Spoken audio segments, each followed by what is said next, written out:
கடவுள் கொள்கையை பரப்புவதில் காமச்சுவையை அதிகம் கையாண்டது சைவமே வைணவமே.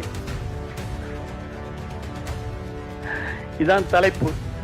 சைவமா வைணவமா காமச்சுவையை பரப்புவதில். இந்த மகளிர்லாம் கொஞ்சம் பேர் இருக்காங்க, இல்லைன்னா நம்ம சொல்லிருப்போம்.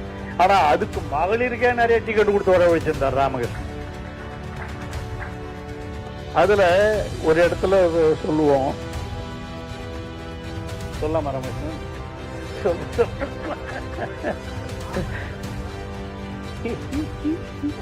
அதுல சொல்லுவோம், ஒருத்தன் தப்பா நினைச்சுக்காதீங்க மகளிர், ஒரு விலை மாதவியின் வீட்டுக்கு ஒருத்தன் போறான். போகும்போது அங்க அந்த அம்மா கேக்குது, நீ பார்த்து நீங்க சைவமா வைணவமா அப்படின்னு கேக்குது. அவனுக்கு ஒன்றும் புரியல. அவன் பணம் எவ்வளோ 5 கொடு 10 கொடுன்னு கேட்டான்னா ரைட்டு. என்னடா இங்க வந்திருக்கிறோம் நாம ஒரு விலை மாது வீட்டுக்கு, நம்மளை வந்து சைவமா வைணவமான்னு கேட்குறாங்க அப்படின்னு கேட்டான். அந்த அம்மா சொல்லிச்சான், இன்னும் ஒன்றும் புரியலையே அப்படின்ட்டான். ஒன்றும் இல்லை, சைவம்னா இப்படி வைணவம்னா இப்படின்னுச்சான். ஒன்றும் புரியல. சைவம்னா இப்படி வைணவம்னா இப்படி, ஒன்றும் புரியல.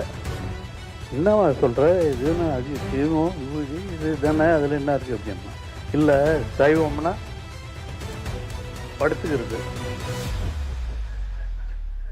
வைணவம்னா நின்னுங்கிறது. நின்னுங்கன்னா 5 படுத்தா 10 தான்.